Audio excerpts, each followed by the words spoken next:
Welcome in, YouTube. We appreciate you tuning in and waiting for us to get the stream ready to roll. And we are here. The Yankees, unfortunately, don't get the series win today. They had an opportunity to do so. Instead, they go home at the stadium with a 2-2 split with the Angels. And what an offensive series it was, Andrew. From other than the second game for the Yankees, every game in this series, the offense was pretty good. The pitching, however, was not what you want to see. And we discussed at length heading into this series how we just wanted to see both the pitching and the batting kind of match up. And it was for a long time, the pitching was what was getting us through the first couple weeks of the season. The bats were cold. Now the bats get hot, and all of a sudden the pitching kind of just can't find its footing. And Mike Trout has a field day, and everyone else in that Angels lineup. Yeah, there's a funny meme I see on Twitter a lot in times like this where it's like three toggles. It says Yankees offense, Yankees starting pitching, and Yankees bullpen, and like you click one and one shuts off, then you click another, the other shuts off. Like they can never just all be in sync.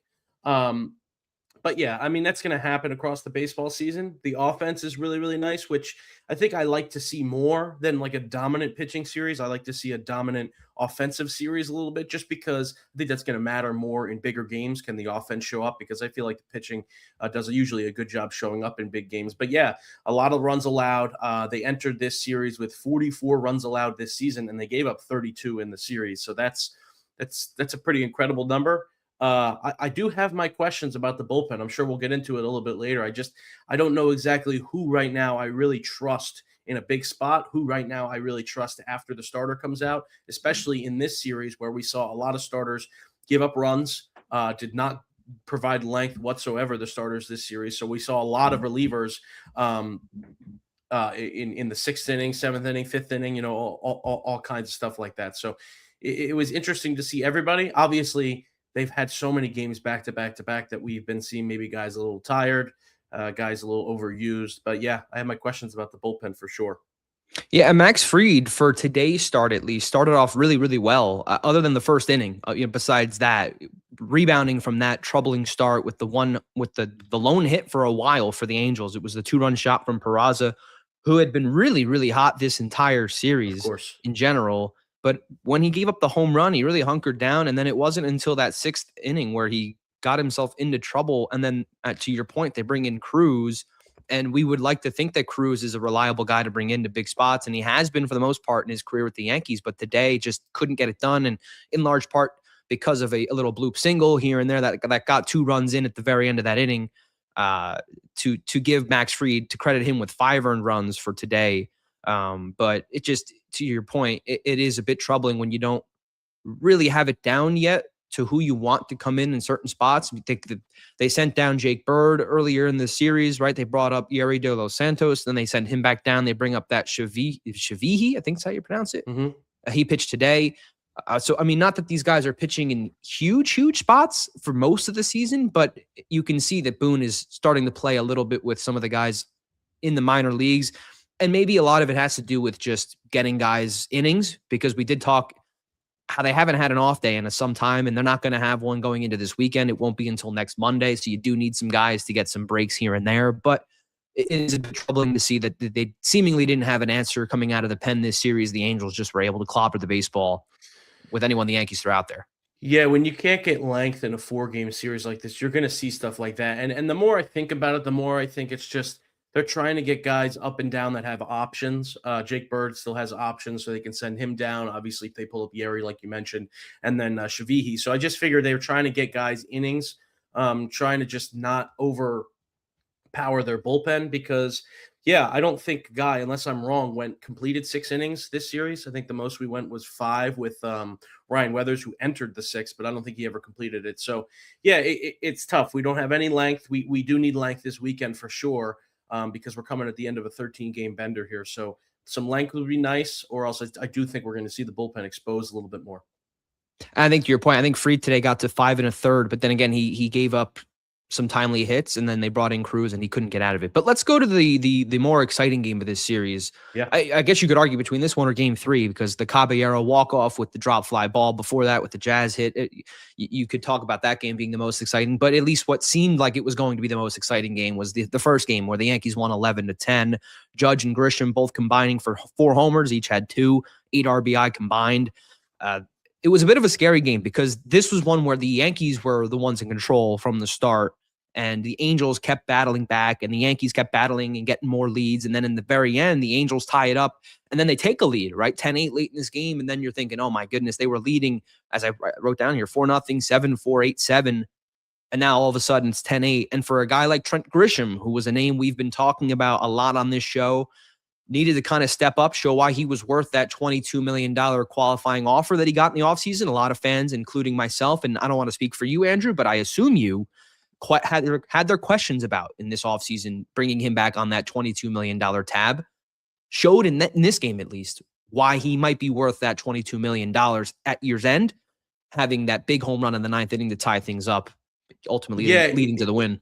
It's a separate conversation, but there's questions whether the Yankees just gave him that offer to try and play the comp pick game because they thought maybe he wanted a longer term deal. Who knows if they really thought he was worth that money, but despite his struggles early in the season, he was working counts, he was getting on base, and he was still hitting the ball hard. So it's not shocking to me to see him have a bigger impact in this game and really a bigger impact on the series. Now, he did come in a pinch hit spot, which was interesting.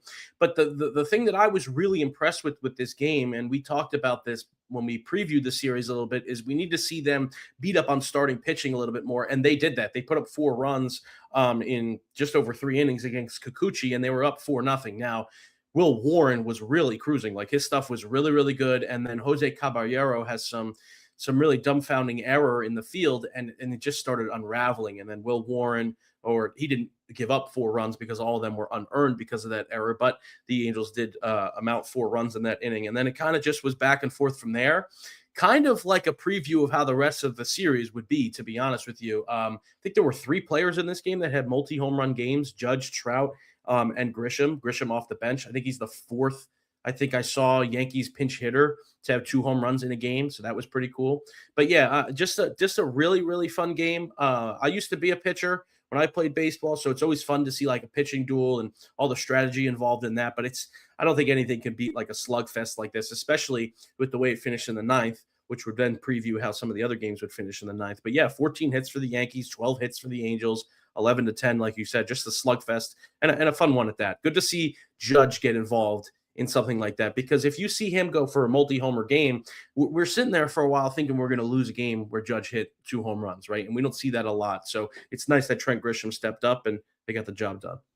And the big conversation, well, before I get to what I'm about to say, what we kind of touched on with the bullpen guys not really knowing who to put in certain spots, you mentioned how it unraveled for Warren, and they took him out after 3 2/3. They bring Cruz in, and he walked 2 batters and then finally got the out to get out of that 4th. But to what we've been touching on, Cruz walking 2, struggling here to get out of that spot. And so it really has been, as of recently, it's been tough figuring out who they want in certain spots when they get into trouble late in the game or in the middle of the game, whatever the case may be. But the biggest talking point with this game, even before it transpired, before it happened, was the whole Ben Rice platoon discussion, because he did not get the start in this game because against Kikuchi, the lefty, they wanted Goldschmidt in there. And I understand the argument for the better numbers against the left-handed side. But I think now that we're 4 games past this series, we saw today, Ben Rice took a lefty yard in this game today.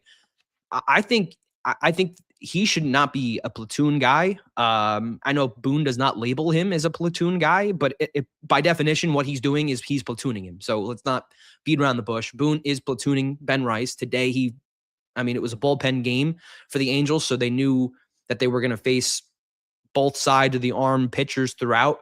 And so he started Rice. But I think from here on out, the bigger discussion has to be Ben Rice. Regardless of lefty, righty, has to be in this lineup every day going forward.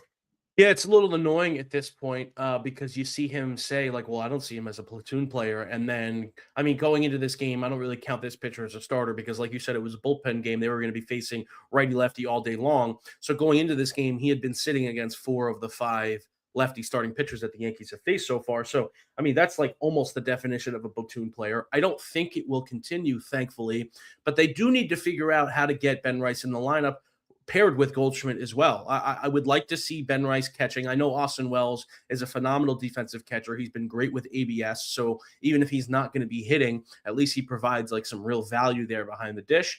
We don't really know how Ben Rice grades out with all of that yet because we haven't seen him in that role too much. Boone mentioned he's not built up for that catching role, but I mean, I would just much rather the lefty with Ben Rice than the lefty with Austin Wells. So we'll see how that plays out because I'm kind of torn. Like Goldschmidt's numbers are unbelievable against lefties, and you feel like he should be in there. But then again, Ben Rice is among the top of the league, if not the top of the league in OPS this season so far. And as you said today, his only hit was a home run against a lefty. So last year, his first season of action 2 years ago, he really struggled against lefties, really struggled in general. We saw kind of those underlying stats saying he was unlucky. We saw more of that last season. He had a 750 OPS against lefties last season, which that's not bad at all. I mean, that's not bench worthy bad, right? You think maybe high fives, low sixes would be like, okay, we probably need to take this guy out, kind of like a Kerry Carpenter for the Tigers, who's just abysmal against lefties but mashes righties.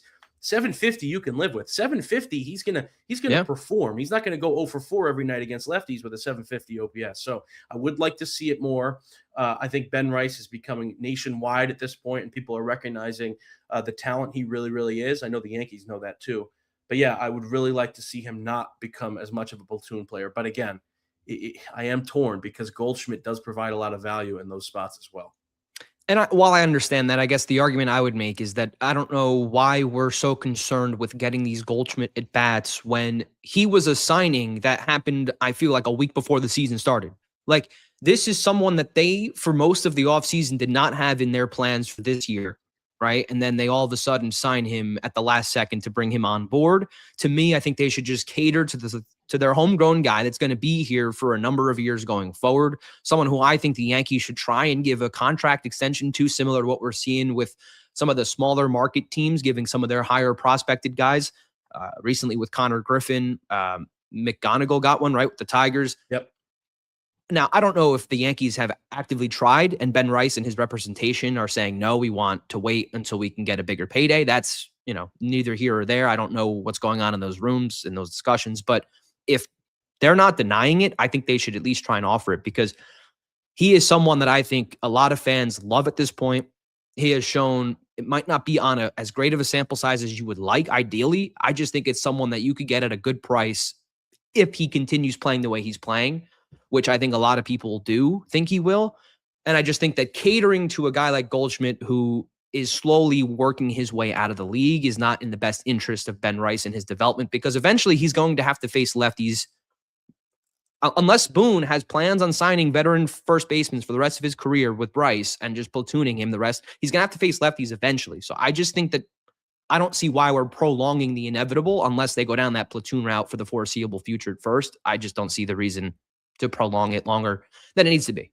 I mean, we just they seem more, apt to go into their bench. I mean, they do have a good setup there. You have a guy in Ryan McMahon that you can platoon with, a guy that crushes lefties in Ahmed Rosario. You have a guy in Randall Grichuk that now historically, not this year, but historically hits lefties very well when Trent Grisham is going against a lefty. And you have Paul Goldschmidt, who's the best of those three that I've mentioned at hitting lefties. So you do have a good setup there. It's also nice to see that Ben Rice, when he does come off the bench, because in every single spot that he's been benched for Goldschmidt against a lefty, he has come into the game at some point. He has made an impact in those games as well. So that's nice to see that he can at least be can provide some value as a pinch hitter, even when he's not in the lineup. But I think you're right. And I think overall they need to just kind of run him out there and see what they have against left-handed hitting, because despite his 750 OPS that I mentioned last year against lefties, it was obviously in a lot smaller of a sample size because they platooned a lot with Goldschmidt at first, especially going into the season. Paul Goldschmidt was the everyday first baseman until Ben Rice kind of burst onto the scene in the later half of the year. I'm interested in that conversation you mentioned about a long-term extension. We talked a bit off camera about this. Obviously, we don't know if there's been conversations going on. We don't know anything like that. But I do think in that situation, maybe the Yankees are a little gun shy. They're not a team like the Pirates or the Tigers that like they almost need that like team friendly contract. Like, hey, if Ben Rice is worth it, they're probably going to end up paying Ben Rice. They love their homegrown players. The reason I say there might be kind of gun shy is we've seen guys like this before be kind of all-star caliber hitters for a year and a half and then kind of just slow down, slow down, slow down. I mean, heck, we saw it with freaking Oswald Peraza, who just mashed us this series and didn't seem to do anything for us. But he's not an example of that. I more mean like the Gary Sanchez's of the world. Obviously, Luis Hill. Like, what if we gave him a long-term contract after he won Rookie of the Year? Jason Dominguez had a great first 3 weeks to his Yankee career. Like, there's a lot of examples I can go on for hours about, players that have produced, and Duhar, Frazier, and haven't exactly lived up to the hype over the long term. But if I was a team like the Tigers or the Pirates, yeah, I would definitely be trying. I would certainly be trying. I wanted the Yankees to do something similar with Volpe. I think we're both happy, and everybody's happy that they didn't pull the trigger on something like that. And I do think Volpe was probably smart enough to figure out that he could earn a lot more with the franchise. But yeah, I'd be interested to see, because I do think Ben Rice is going to be a star. I don't think he's going to be an example of the people that I just named. But yeah, who knows if those discussions are ongoing. So let's get to game 2, which was the worst game of the 4-game set. Yep. 7-1. The Angels won it. Reed Detmers from start to finish just had the Yankees number. Only 1 run allowed in his 7 innings of work. 99 pitches, 9 Ks, no walks. And the big alarming thing, despite that, right, the offense not doing anything, the big alarming thing was the Ryan Weathers outing, right? Coming straight off. Wasn't he coming off that 8-inning outing? This was his next outing right after that, right? 3 straight whole solo shots in the first inning, immediately 3-0 Angels, and he somehow was able to get 10 strikeouts as well. Yeah, he's got great strikeout stuff, and I've obviously been concerned about his control. Obviously, he was finding the zone in the first inning because they were absolutely mashing balls. But you look at the end of his start, I mean, he gave up 4 home runs and only gave up 5 runs in the game. Is it a great start? No. Is it a good start? No. But it's not like the worst thing in the world to me. Still had his strikeout stuff.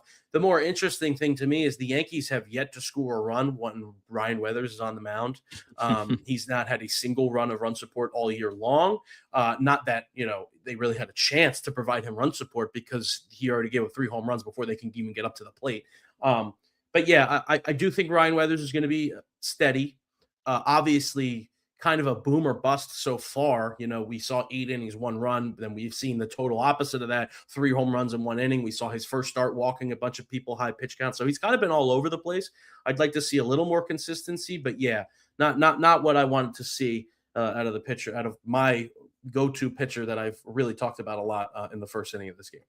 Yeah, Yankee batters held to just 5 hits in this game. No walks earned, 12 strikeouts. So the exact opposite of what you want to see. And just kind of how it relates to our prior discussion, the lone run that was brought across was because of Ben Rice, a sacrifice fly when he eventually pinch hit for Ryan McMahon in the 8th inning. So, and again, another lefty on the mound, he does not get the start, and they bring him off the bench, and he immediately brings in a run in a spot where he has a chance to do something. So, again, just another example of, yes, I understand that Boone's argument is he's great off the bench. He's a nice weapon to have off the bench. But in a game like that, too, where you're just not getting anything going, like, something's got to give.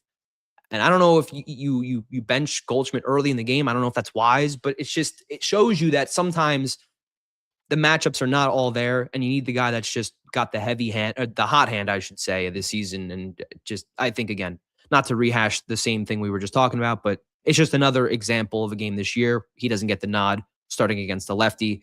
I think maybe that starts to change. We're kind of seeing Boone change his tune a bit with the whole McMahon and Ahmed Rosario situation. So maybe he kind of changes his tune with Ben Rice kind of being a quote-unquote platoon guy going forward. I do think it's a tough spot because, again, I mean, you look back at the game we just discussed, 11-10 win. They got to Kikuchi. 4 runs in 3 innings. The switch from to lefties to righties worked. I mean, they did work it. So the next day you go against lefty, you're probably like, hey, like, let's run that back. Like, it worked yesterday. Let's do it again. Obviously, baseball happens. I think between the 3 of them, Goldschmidt, Rosario, and Grichuk, Goldschmidt was the only not Goldschmidt. Goldschmidt, Rosario was the only one with a hit. The other 2 were 0-for. So it didn't work out in this game. But I do think it's a tough spot. Like, I can't blame Boone for playing the hotter hand when you just saw it last night. Now, obviously, he didn't play the hotter hand in terms of Ben Rice because there's been nobody hotter on the team really than Ben Rice. But if it worked the night before, I could see how how he would just be like, hey, let's run that back. But yeah, 2 days in a row with Ben Rice, I don't like to see that. I do Right. not like That's what turns me off. 2 nights in a row. I like it Yeah. just it's hard to explain that to someone that's mashing the ball like Ben Rice is, right? And so and again, it's not like he's hitting horrific against lefties. He had a home run today against one. So it's not like he's unstartable against a lefty, like a Goldschmidt would be against a righty, where he's like unstartable. So it just anyway, not to rehash that. But again, It game also sorry to interrupt you, but it yeah, you're also good. changes things in the lineup too, right? It forces there's this thing that managers love now. It's called lanes. Like, where do I pitch my lefty bullpen reliever? Where do I pitch my righty reliever? He kind of shakes up that lane when you have a lefty, even against a lefty, because sure, okay, bring in a lefty to face Ben Rice. Okay, now you have to face that lefty with Giancarlo Stanton, or depending on where you put Bryce, you have to now face that lefty with Aaron Judge. So it's getting to the point where I think teams are going to be targeting Ben Rice because he's been such a hot hitter that I think if you put him against a lefty, when they go later in the game to a lefty, that's going to, yes, hurt his matchup, but it's going to help plenty of other matchups down the lineup. Yeah, so he's too big of a threat, I think, to leave out because again, a lot of guys try and pitch around him, and now you put in someone like Goldschmidt. Maybe teams aren't as afraid of someone like that. Yeah. So game 2 was kind of a wash, 7-1. But then the next night, the Yankees able to muster up a 5-4 win where they had to come back in Caballero in the 9th inning, a 2-run double to get the win. Luis Gil got the start for the Yankees, a better start from him, I would say, than the first one, but still not great. You want to see those home run numbers go down a bit. 3 home runs is a lot through 5 innings for a starter. 5 hits, 4 runs. The walks were nice, just 2, which is pretty low for him, I would say. Yeah. 5 strikeouts.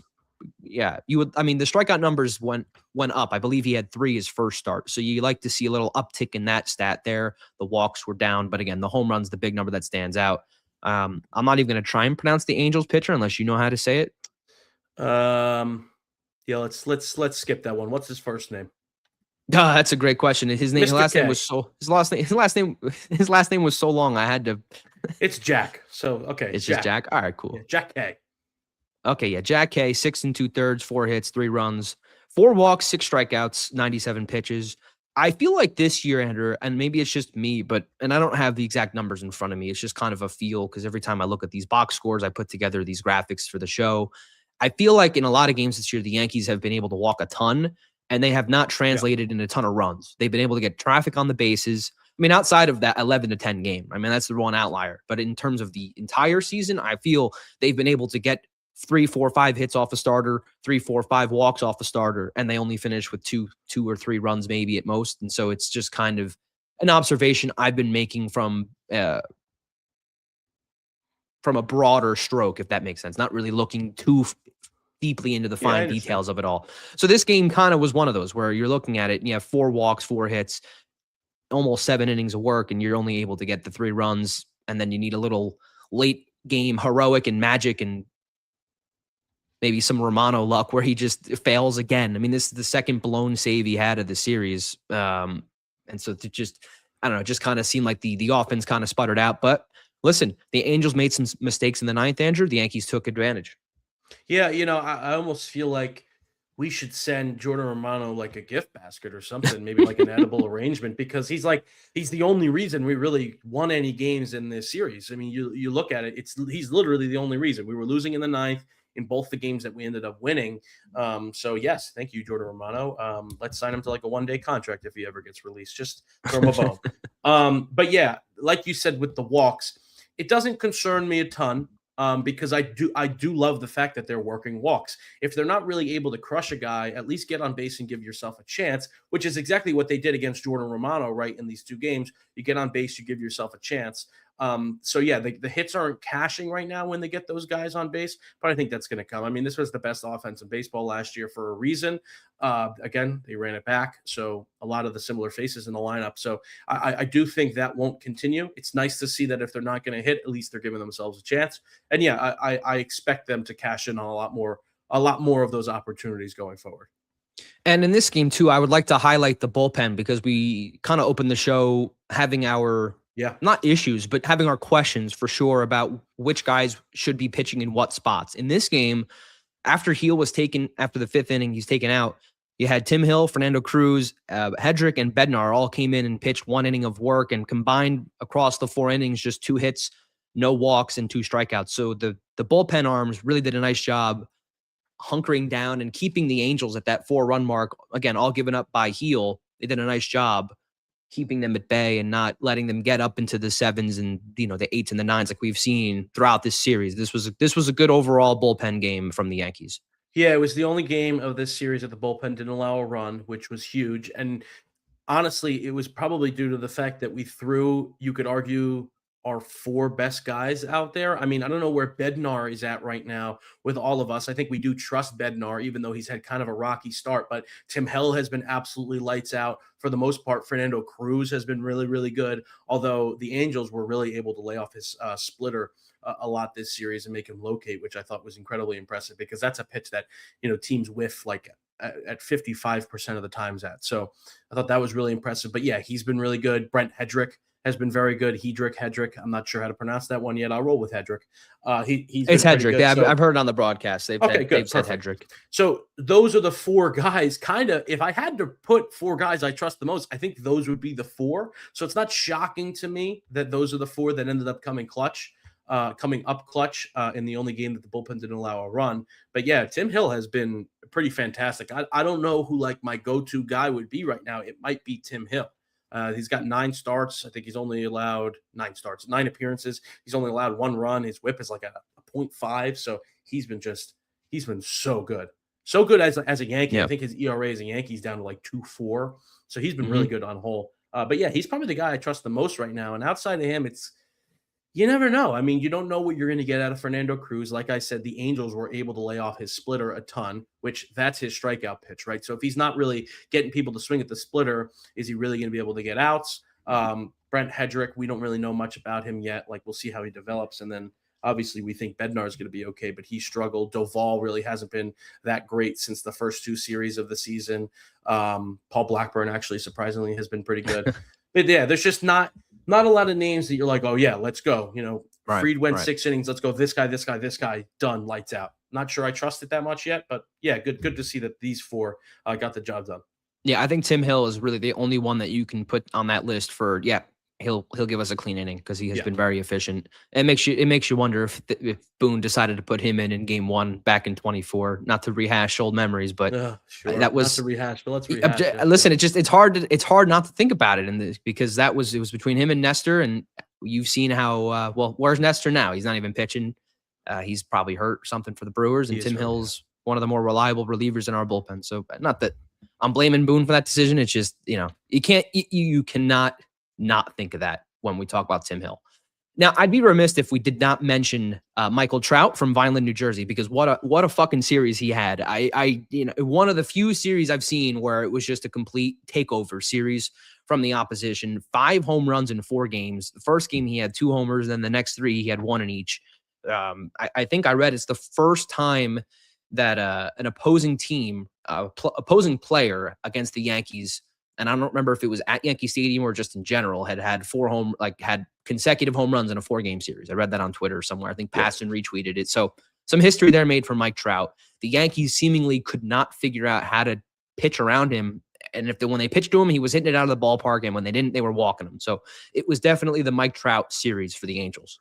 Yeah, I don't know how many baseball fans were locked into this series. But if you were, I mean, you kind of just saw the 2 stars of the series going off. Obviously, I think every baseball fan has a soft spot for Mike Trout. I mean, even us. If there's one guy on the Angels that's going to kill us an entire series, I'd like rather it be Mike Trout. I think you mentioned he's from Vineland. I think he's the Millville Meteor, right? Well, that's his nickname. He was born in Vineland, New Jersey, but he did play in Millville. So I'll give you that. Okay, yes. You are right. So as a pure baseball fan, I mean, you see him. He had what, 5 homers in the series? 5. Yep. And did Judge have 5 in the series? Judge had 4. I mean, that's just what you want. I mean, those are 2 superstars just going. Yeah. It's just going off. And if you were watching the Yes Network or Prime or whatever channel the Yankee broadcast was on, you saw after every single Mike Trout home run, the first thing they showed was Aaron Judge, and half the time he was smiling. They were kind of just going band for band, and it was cool to see as a pure baseball fan. That was something to see. Yeah, 2 for 5 in the first game. Again, 2 homers, 5 RBI. He scored 3 runs. The next game, 1 for 5 with the home run, 1 RBI. The third game, 2 for 4 with a home run and 2 RBI. The game today, he had the home run late in the game that made it 7-4, I believe, right at that Big home point. run. Yep. Yeah, solo shot. It was after the Ben Rice home run that made it 6-4. And then that whole inning was weird because then Caballero got picked off at second when the Yankees had an opportunity to make it 6-5, right, with a base hit. He was able to steal second base and then got picked off. And then at the very next inning, Trout responds with the solo shot to get it back to 3 runs, and then the grand slam from Joe Adell in the 8th inning, and that was all she wrote from there. Made it 11-4. So the game today, at least, was just a tough one to swallow. But again, it was the Mike Trout show for this entire series. Max Fried, we kind of touched on, had a solid outing after that first inning home run to Peraza. From there on out, the Angels hadn't recorded a hit until the 6th inning, and that's where he ran into trouble. And then Cruz came in, couldn't get it done. Bloop single here, and the Angels were out in front. What was the score at that? It was 6-2 at that, or 6-3 at that point. So it was not an ideal outing from Cruz. But again, sometimes that's just how baseball works, Andrew. Soft contact, sometimes just the ball finds a spot in the outfield, and that's all she wrote. Yeah, it sucks. I mean, he could have been out of it. He had a broken bat, absolutely sliced Josh Lau's bat. Or Josh Lowe. The Lowe conversation before has got me all messed up. Yeah, the Josh Lowe. I mean, he just snapped his bat in half, and then obviously then Joe Adell, goes on to hit the grand slam in that inning. I'm pretty sure. Did he? No, he didn't hit it off of Fernando No, Cruz, that game that went off Yarbrough later in Yarbrough. the game. Yeah, sure. Yeah, Sure. and Yeah. Yarbrough's garbage. But yeah, again, I mean that Josh Lowe at bat was insane. I mean, he was just working, and it seemed like Fernando Cruz finally got the pitch he wanted, snapped the bat in half. But that's baseball. It just found a hole. Kept the inning going for the Angels, and obviously they kept piling on as time went on. But yeah, that's an important note you noted there. I mean, it seems like the Yankees are undefeated when Judge and Stanton homer, because it seems like if that's happening, then they're clicking, they're firing on all cylinders. They lose 11-4 in a game where they both homered. It's pretty shocking to see. Yeah, and that record I have down there is now accurate, 53-8. So before today, they were 53-7. So yeah, I mean that's history would tell you they win this game, and it was a winnable game up until that grand slam came late, made it 11-4. And at that point, I remember I looked at you, was like, "You want to go record now?" Like we kind of had a feeling that game was over at that point. Definitely could have. And the score stayed the same. So now the Angels 10-10 on the year. The Yankees now 10-9 as they head into a weekend series against the Kansas City Royals, who are currently, last I checked, in a rain delay with the Detroit Tigers. And it looks like they've resumed play since then. They're in the 7th inning right now. The Royals are leading 8-7. So the records I have here are for the Royals, at least, are not updated to what today's outcome will be. So coming into today, they are 7-11, and if that score holds at 8-7, they'll be 8-11 heading into this series. It was a low-scoring game for the most part, and then they had a 6-run 7th. Just to note. But so to look ahead at the series this weekend, again, we mentioned in the beginning, Andrew, no off days for the Yankees for quite some time. They don't have one until next Monday, so they have to continue on into tomorrow through Sunday. And the projected starters, Michael Wacha, Cam Schlittler, Noah Cameron, Will Warren for game 2, and then Cole Ragans versus Ryan Weathers. Or is it Ragans? Ragans? Cole Ragans, I think it is. Cole Ragans. I think you can. I'll say it both ways. Cole Ragans versus Ryan Weathers in game 3. And so here we are again, Andrew, where we have a Weathers outing in another series, right? And you hope that the Yankees can give him some run support, but Cole Ragans is known for, not to get to game 3, but just because it was on my mind. Ragans, I'm going to stick with Ragans. Ragans, I'll go with Ragans. He is a high strikeout guy, right? Over the years, he's dealt with some injuries. Yes. He is susceptible to some control issues, but this is someone that if he's on his game, it could be another outing for Weathers where the Yankees do not give him any run support whatsoever. Yeah, it could be. It could be for sure. I don't know where he's at in terms of, is he back to his old self? I haven't really looked at too many of his numbers this year so far. I'll probably get into that more as we go into that game. But yeah, it is a concern because I do think these are probably the 3 best arms that the Royals have currently. Like a Walker's a pretty solid arm. He doesn't allow a ton of runs. I'm more interested, and we talked over and over. We've mentioned Ben Rice's name maybe 15 times at this point. I'm more interested. You got Cameron and Reagans. Those are two lefties, right? What do they do over the weekend on Saturday and Sunday? What do those lineups look like? I have a feeling Boone is kind of feeling the pressure to put Rice in there. So I would be surprised if he sits both games. I think maybe we get to see him maybe sit on Saturday, something like that. I do think he misses one of these games, unfortunately. It's going to be interesting. More lefties coming up. That's the fourth lefty we're going to see in 7 days. So yeah, it's going to be pretty. It's gonna suck if we don't have to have Ben Rice for 2 of those games. I'm just gonna put it's gonna suck because Yeah. he's a lot of what is happening right now is a lot of it is thanks to him. And I think it'll be very telling if they continue, and they meaning Boone, if he continues with the quote unquote platoon strategy with Goldschmidt going into this weekend series, in terms of my comment earlier, making the prediction that Boone might be changing his tune now that he's kind of seeing just overall how really well he's been playing against lefties even. Luckily for the Yankees, they do not have to go up against Seth Lugo, who is Right. Okay, posting up that's a name I forgot. a 1.48 ERA this year, a .99 WHIP through 24 and a third innings, 21 strikeouts, 6 walks, and they also avoid Chris Bubich, who Another has guy. a two They got a good 2.5. rotation. They have a nice 5-man rotation. It's Seth Lugo, Michael Wacha, Chris Bubich, Cole Ragans, and Noah Cameron. That's their 5-man rotation. It's pretty solid. And Cameron is the weakest one in terms of ERA, and it's at a 3.94. Ragans, who I mentioned before, 3.78 ERA. The WHIP is a 1.38, which leads the rotation for the Royals. He has a 16 to 10 strikeout walk ratio. So again, as I mentioned, the control can sometimes be a little hit or miss with him. But again, they do miss out on Lugo with that 1.48 ERA and Bubich, the 2.5 ERA, who has a 23 strikeout to 7 walk ratio. So they do miss 2 of the quote unquote better arms in this lineup. And Bubich is a lefty, but he is a very solid lefty at that. So they do miss out on that, which is nice. But it doesn't seem like there's an easy starter in this rotation from top to bottom, despite them being, and what's surprising is they're 7-11. And again, if they win today, 8-11, they're below 500, right? And it's kind of surprising when you look at their rotation, how well they've been playing up to this point. Yeah, I haven't looked into it too in depth, but that must mean they're really not scoring runs.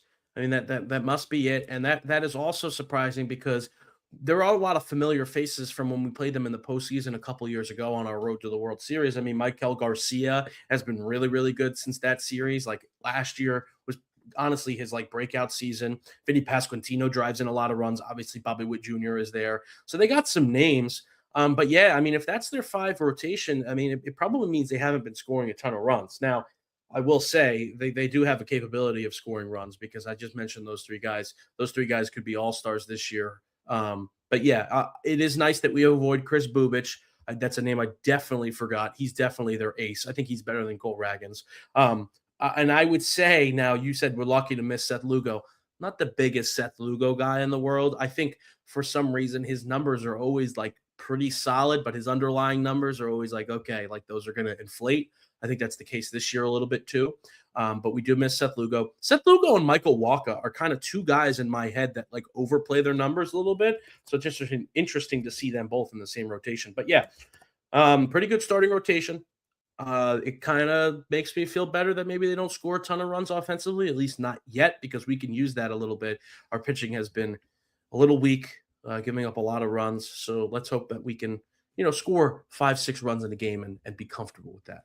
Yeah, Michael Wacha, the game 1 projected starter, 0.43 ERA through 21 innings pitched this year, 17 strikeouts, 5 walks. So he's been off to a hot start. And to answer your question about the Royals offense struggling, in the last 8 games, they have scored 16 runs. So that's 2 runs a game. So yeah, the offense has been struggling for the better part of, almost 2 weeks worth of games. So they do come into this game, again, as I mentioned, they are beating the Tigers right now 8-7. So maybe the offense starting to take a turn a bit. At least that would be an outlier number when you look at their last 8 games. It's mainly been 2 and 4 and 3, and sometimes none in those game stretches the last 2 weeks. So hopefully the offense is not going to turn the tide after this game against the Tigers and they roll into the Yankee Stadium just as hot as can be. But the Yankee bats need to continue what they were doing this series against the Angels outside of game 2. They need to be able to put together early starts. That was one of the bigger pieces of this series that stuck out to me, Andrew, and I understand it didn't result in a series win or a series sweep. It resulted in a split. I understand that. But what you have to do appreciate is that the Yankees in games 1, in games Three. 3, Yep. and today even 3-2 was early on, but not as relevant as the first two games I mentioned. They got out to early leads. They set the tone early. They gave their pitchers run support. The issue was the pitching just couldn't nail down this Angels offense, which had been hot going into this series. And mind you, Jorge Soler was not playing in half of this series, right? He played the first 2 games, didn't play the last 2, serving his 4-game suspension. Now that that's been finalized and agreed upon with the MLB and settled. But that is something that's positive going into this next series and the upcoming ones, right? Your offense being able to get out to an early start, give the pitcher some confidence on the mound, pitching with the lead. Because I definitely think that, and again, you pitch, Andrew. I'm sure that makes you a little bit looser on the mound, gives you some more confidence to work with some pitches if you have a lead to start out early like that, especially.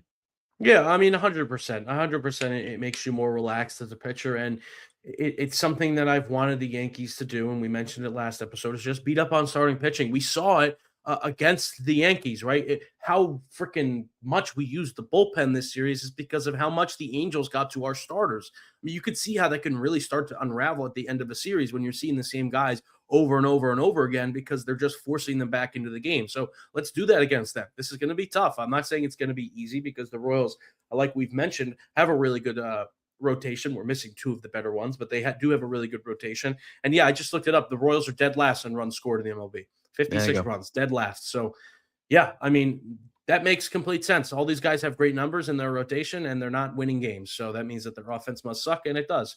So that's nice. I mean, let's let that be a confidence builder. Now you watch. Somehow they'll turn into the best offensive team in the league once they play us. But yeah, Right. This is a time to pounce a little bit. It's going to be hard to string runs together because I think their bullpen is pretty good too.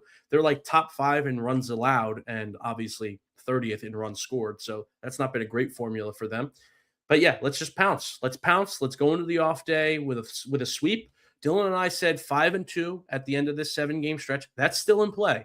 Now it requires a sweep this weekend, but that's still in play. Sweep is totally possible. Yeah, let's do it. Let's see some dominant Yankees baseball. Not none of this like, oh, we took the lead. Oh, let's make late game heroics. Let's just sit back on the couch and be like, yep, that's a win. That's another win. That's another win. Let's lower the cortisol, as the kids like to say. I can't believe I forgot about the MVP for the series of the Angels before we jumped to this series to preview this. I can't believe I forgot about that because it's okay. It is important to highlight some of these performances from either the Yankees or the Angels. It was an insane series for a split. Andrew, you can go first to give your MVP. I know that I went first the previous time, so go ahead and give us your MVP for the Angel series. Yeah, I figured you were skipping this segment because, I just get to pick the best offensive player in baseball, and I don't think you wanted me to be able to do that. I'm going to pick Aaron Judge, who we mentioned had 4 homers in the series. They kept flashing up that graphic with him and Trout. Trout was able to drive more runs in with his 5 home runs. I think he drove in 9. Judge only able to drive in 5. But yeah, I mean, that's just what you want to see. Some people were like genuinely concerned that he wasn't hitting homers to the opposite field yet. He hit one of those in this game too, in this series. So I mean, wasn't a concern of mine, but some people were concerned. So it's nice to see him go the opposite way. Just been crushing the ball. Like all of his homers were crushed and hard hit balls. None of these wall scraper Yankee Stadium, short porch action. They were crushed. Nice to see it. The MVP is back. His OPS, I think, going into the series was like low 7s. I think it's creeping up towards the high 9s now. So we're kind of getting back to where Judge normally is. And we saw an extra base hit from Stanton today. Hopefully he can keep that rolling. But yeah, Judge, my series MVP in a split against the Angels. Yeah, Stanton had that 446-foot shot to center field. And that was my pick for the series MVP. And he didn't have a bad series at all. It was just a series that was full of offense that didn't include him the majority of the time. So not to discredit his performance, he did have some nice hits and some nice moments. But unfortunately, I cannot give credit to my own guy. For me, since you picked Judge, I'm going to go Trent Grisham, for the sole reason that he arguably is why the Yankees prevailed in that first game of the series. He comes in off the bench, no less, hits 2 home runs in that game, gets 5 ribbies in that first game, ties it in the 9th, right? And then it leads to a win. And that was a huge spot against Romano, who say what you want. The Yankees have had their success against him, but he's still, I mean, it's a tough spot to be in. I know he's not the greatest closer. He 100%. is not where he used to be in his career, but it's still a tough spot to be in. He hits a big home run, finishes the series with 7 RBI on the series. The 230 average is right around where he'll be. Maybe you want that a little higher, but again, in a 4-game series, 2 home runs, 7 ribbies, you'll take it. Now, if I were picking a non-Yankee, I mean, it has to be Mike Trout. 5 home runs, 9 RBI. He had the best series out of anybody on the field, even better than Aaron Judge. Mike Trout was unstoppable. It was vintage Trout. It was back to like we were back in 2015, 2017, like back when he was just rolling and winning all those MVPs, the 3 that he has. And it was nice to see. Unfortunately, it had to be against the Yankees, right? But it was, as someone like us who grew up watching Mike Trout at a younger age, it was kind of refreshing to see that he still has some left in the tank, despite all the injuries he's been dealing with over the years. And again, at the cost of the Yankees, but it was cool to see. So Mike Trout really is the MVP, but for the Yankees, it has to be Trent Grisham, 2 home runs, 7 RBI, and came into that big spot in the 9th inning in Game 1 that the Yankees won 11-10. To get back to Kansas City, just to do a quick little ABS overview again, this is entering today. So today's game against the Tigers has not gone final. So if they've challenged anything that has not gone into this totaling, but 12 attempts batting, that ranks 24th. They're 6 of 12 on those challenges, tied for 10th at 50%. And for pitching, they have 20 total challenges, and they've gotten 14 of those correct. So at a 70% rate, tied for 6th. And I will say how and this is good we're bringing this up, because I will say when we previewed the Angels series, Andrew, the Angels were 5 for 17 going into that series batting on challenges. I think that's 29%. Today in Game 4, there were multiple challenges where they got it correct. Now, albeit the pitches, in my opinion, were not that close, right? So they were quote unquote easy challenges. Yes. But they turned 0-1 counts, 1-1 counts into 2-0 into 1-0 into favorable counts that led. I mean, I don't have it all written down, but they scored 11 runs. So I'm sure on some of those challenges, it led to walks or hits that led to then the grand slam, or other hits that kept kind of the baton passed along in that lineup. So the Angels were kind of defying their own odds ABS wise. So this is kind of why we look at the Royals and any team that the Yankees are playing coming up, because it might end up being a reason why a team can steal a game in the end. Yeah, I like seeing these numbers. I like that you do this work. I do enjoy seeing it. I think the one constant that's going to remain when we preview these series, I just think every team is going to be better on the defensive end with these challenges. Yep. You see it all the time. The catchers are so good at it. For the Yankees, I would like them to add Jazz to the no challenge list. I think he's terrible at it. I think he needs to only do it when, like, obviously they're in a huge spot, 8th, 9th inning, because sometimes he just really can't tell the zone. And it happened again today, a pretty obvious strike call that he challenged. So I'd like him on the no challenge list, please. Yeah, and here's the number for the Yankees. To your point, the Yankees do challenge a ton from the batting side, but the pitching challenges are the higher percentage hit rate of getting correct at 12 for 17. These numbers are updated, by the way, for the Yankees after today's game. So yeah, the 48% mark, you want to see that a little higher up. But if you're wondering, if you're out there, you're saying that 48% is pretty bad. I mean, the team in first is the Reds at 69%, and then the Cardinals are in second at 60%. So, and then it just goes down from there. So no one's higher than 70%. And on the other side, the pitching side, the Tigers 86%, Mets 76, Reds 75, right? Philly 73. So you could see that there's a lot higher percentage on the defensive side. So to your point, Andrew, this will probably be at season's end where the defense will prevail in the challenges. So for fans going out there saying 48% is not great, it isn't. But when you look at the grand scheme of things, the entire league, no one's really doing all that great except for maybe like 5 teams. So, and it has been trial and error. I feel like Judge really hasn't challenged anything this year. And maybe he'll change that. Maybe he won't. I don't know if that's, when he'll get used to doing that or kind of getting a feel for the zone and confident enough to use the challenges. But that's someone that in a big at bat, you kind of want him to start getting accustomed to using them, right? Getting himself in the 2-0 counts, 3-0 counts, and stuff like that. All right, so let's get to the Kansas City Series MVP picks. I went first last time. I picked Giancarlo Stanton, who was, I think you were going to pick him, Andrew, or at least he was on the top of your mind. Yeah. And so I will let you go first in this Royals series. Hopefully you don't pick who's on my mind, but go for it. Well, I don't think the guy I'm going to pick you legally can pick because you picked him last week. I'm going to go with Giancarlo Stanton because he's facing a lefty in 2 out of the 3 games. He hit a ball 450 feet that I was sitting on the couch watching with Dylan, and I said, I don't think he got that. And then he hit it 450 feet, like he got that shit. So I was dead wrong about that. We just need him to heat up. I mean, maybe that's the one that starts to get him going a little bit because yes, it's nice that he can get on base and hit singles. But yeah, I just want to see that power, man. I want to see that 116 off the bat like he showed today, man. So I think he's got a good opportunity to do it. I'm not sure his career numbers against Cameron and Reagan's. Those are two like younger starters that don't have a ton of experience. So who knows if he has a ton of experience off them anyways. But yeah, I will take Giancarlo Stanton. I love the two lefties in the series. So yeah, give me the big G to have some big extra base hits in the series. Yeah, I by the laws of the Allen Hour, I legally could not take Giancarlo Stanton, and I took him last game or last series, and he did have a good series. And Andrew, I think that's a great pick because he is still swinging the bat well. It's not a cold hitter going into a series. He's hitting it very well. It just happens that Judge hit 4 home runs, Trout hit 5, and it's hard to replicate those kind of numbers. So I do like the pick. I'm kind of along the same thought process as you, and maybe I get bit in the ass on this pick because he might only play 2 of the 3 games, but I'm going to go Ahmed Rosario because of the same reasoning you pointed out with the left-handed pitching for the Royals. I do like his swing. He's a very bat-to-ball kind of guy. Today, maybe not so much. He did have a funky strikeout where he swung out of his shoes.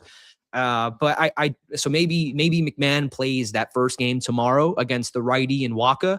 But I just think that maybe we have another game where it's back and forth, it's close, and at the end, he gets an at-bat against the lefty out of that bullpen, and he comes up in a big spot, similar to Caballero in this Angel series in Game 3 where he walked it off. I'm not saying Ahmed Rosario will walk it off, but maybe he has a big hit in a big spot, scores a couple runs, gives him a lead, maybe ties a game.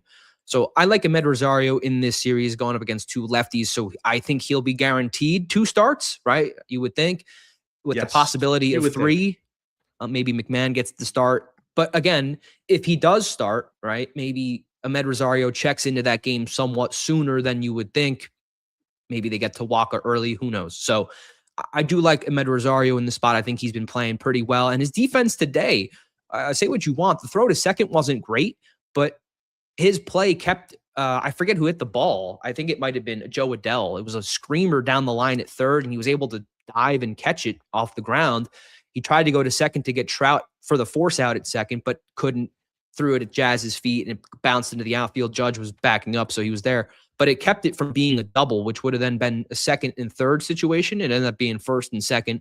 All that to say, it didn't really matter because Peraza hit a single right after in right field, scored Trout from second, but it would have been 2 runs at that point. So in a game where it was still close before, that was way before the grand slam, that was a big play. So Ahmed Rosario's defense has been better as of late, so that's going to be my pick. So maybe he makes a nice play in the field. We'll see. I will say his defense hasn't been like noticeable enough where like, okay, like we kind of need McMahon out there. They're kind of polar opposites. McMahon really, really known for his defense, and obviously Ahmed historically has struggled. His range isn't great. That's another conversation for another day. What I wanted to say, an underrated MVP in this series, and I don't know if any of us would really have the stones to pick this guy. I mean, you picked Ahmed Rosario, and this guy's not too far off of that. Jose Caballero is heating up. I mean, dating back to the last game, was it the last game of the Rays series? Yeah, where they lost in extra innings. Am I thinking of the right one? Where he had 2 go-ahead hits in the same game? Yeah. I can't remember if that was the last game of the series or the Saturday game. Regardless, dating back to whenever that was, he had a home run in the first game, 2 hits and a home run in the first game of the Angels series. Obviously, he had that big walk-off clutch hit in game 3. Nobody really hit in game 2, so we could disregard that. And then today he had a couple of really nice hits. He's starting to hit the ball hard, facing some lefties, obviously in this series. A big reason why we picked who we picked. But he hits really well against lefties. So watch out for Jose Caballero this series. Heating up. It was game 2 of the Rays series. They lost in 10. Yeah, the Saturday game. He went 2 for 5, 3 runs batted in. So, I mean, listen, he has been heating up. And today, we mentioned in the tonight's game, this afternoon's game, he got on base, stole second, and then was picked off. So his ability to steal bases, I think he had 2 today. I'll say this to the Yankees' credit, for everyone who has wanted them. I understand if you want to play more small ball in terms of bunting, that's a whole nother discussion. But for the longest time, I remember everyone was preaching this team's not fast enough. We're not stealing enough bases. We're not athletic on the bases. The Yankees are really being aggressive on the bases. They every first and second opportunity, if it's Jazz or Caballero leading at second, that they're taking third and they're going second and third. They're going for it. And today it worked out with Jazz leading the way on a double steal. So I like where the Yankees are at, Andrew, with their base running aggression. Obviously, the pickoffs you don't want to happen. The Angels made a nice play. We saw the angle from behind Arnaud. He kind of pushed the glove down to signal to the pitcher, hey, throw it over. It was a timing pickoff move. Sometimes you have to tip the cap to the players for executing certain plays. Obviously, you don't want pickoffs, but I do like where they're at in a mindset for base running aggression. Yeah, I think that's a great point. I think it's a great point for a couple reasons. One, I think the back half, obviously, and we've talked about it being a problem, the back half of the Yankees lineup hasn't been good. So that's a good spot to have guys like Jazz and Caballero who can make stuff happen on the bases and create chaos when obviously the Judges, the Stantons, the Rices, and the Bellingers of the world aren't the ones hitting, right? They can still create chaos on the bases, maybe still, get themselves in scoring position. Obviously, Jazz has yet to really, really get going. And once he does, I think that's going to be exploited a little bit, that whole conversation. But we've seen a couple times now, like the Jazz and Caballero double steal together. That stuff has been working really, really good. And now you have two guys that are prolific base stealers right around the same spot in the batting order. Yeah, it's fun on the bases, even though, it's been tough getting on the bases with the bottom half of the order. When they do get on base, it's been fun. They've created a lot of chaos so far. So that's fun to see.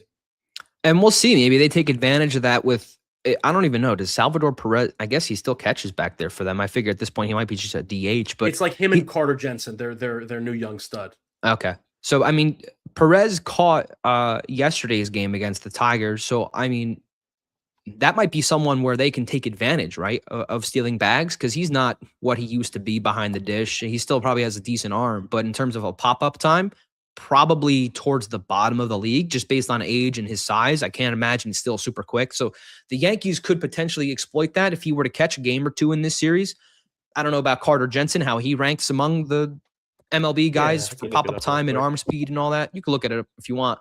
I just know for a fact that at this point, with Salvador Perez being as old as he is at 35 years old, turning 36 next month, I can't imagine he's still gunning guys out on a consistent basis. Yeah, so just looking at some of the advanced numbers, he's kind of floated around this way, being this consistently his whole career. His blocks above average, below average. His framing this below is Perez? Average.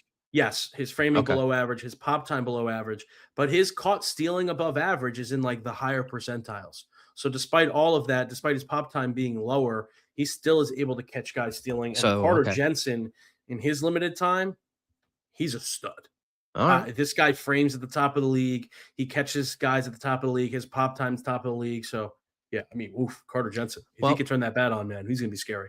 Well, listen, maybe this is also why these pitchers have such low ERAs. They just, every time they get a guy on base, the catchers are just throwing them out and they're framing pitches and they're getting strikeouts. And I know ABS is a thing now, but still framing. I mean, you saw how early in this game today, the Yankees were out of challenges, right? I feel like it was the fifth inning. They were already out. So you're talking half the game. They can't challenge a pitch from there on out. So then framing still is a huge thing for the Angels, right? Going forward. And the same can be applied to any team that you're going up against. If you're the Yankees, if they lose all their challenges pretty early in the game, that's when the Austin Wells debate about him being in over Ben Rice comes into play. And I can understand why someone would want Wells back there just because of his framing capabilities and how it can really win you games. And we've seen in years past before ABS really how Austin Wells took over games, framing pitches, and kind of just added that as a skill to his skill tree from behind the dish. Yes. So he's very good. So, okay, so the Yankees were hoping for a sweep to get in that 5-2 mark, Andrew, but at this point, realistically, a series win would be nice. You want to see the pitching start to pitch better, right? You want to see the bullpen guys get back to where they were at the beginning of the year, where they're more reliable, and you want to see the bats continue to be hot in this series. But you tell me what you're looking forward to seeing most. I'm kind of looking forward to seeing Ryan Weathers, to be honest with you. And I think I'm going to keep saying that until I can really get a sense of what he is, because he's kind of been too all over the place for me to really develop like a strong opinion one way or another of what he's going to be. We saw obviously 8 innings, 1 run. I would love for the Yankees to give him a run of support, which they haven't done. I mentioned that earlier. But yeah, I'm interested to see how he goes, because who knows where the series is going to be at, but it very likely could be a rubber match on Sunday. And there he is the guy that we need to come up clutch in a game like that. So I'm looking forward to see what Ryan Weathers does. He's a huge strikeout guy. He's got a ton of velo, just left a little too many pitches over the plate, obviously, against the Angels. He's the first, I think, Yankees pitcher in history to have 4 home runs allowed and 10 strikeouts in the same game. That's a weird line. But yeah, excited to see Ryan Weathers hopefully look the way he did his last start, his start prior to his last start, where he went 8 innings, 1 run. But yeah, give us a chance to win, Ryan Weathers. Don't kick us out of the game so early. And the offense has to back him up if he does so. So yes, let's hope 100%. Let's hope for a series win. Let's hope for a series sweep. Obviously can't take a series loss against the struggling Royals. So we appreciate you tuning in. Follow us on our social media handles here. Follow the Allen Hour on Instagram, Twitter, and TikTok as well.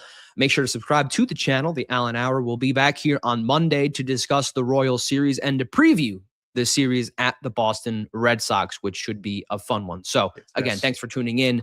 We appreciate you. Like the video and make sure to subscribe, and let's go Yankees, everybody.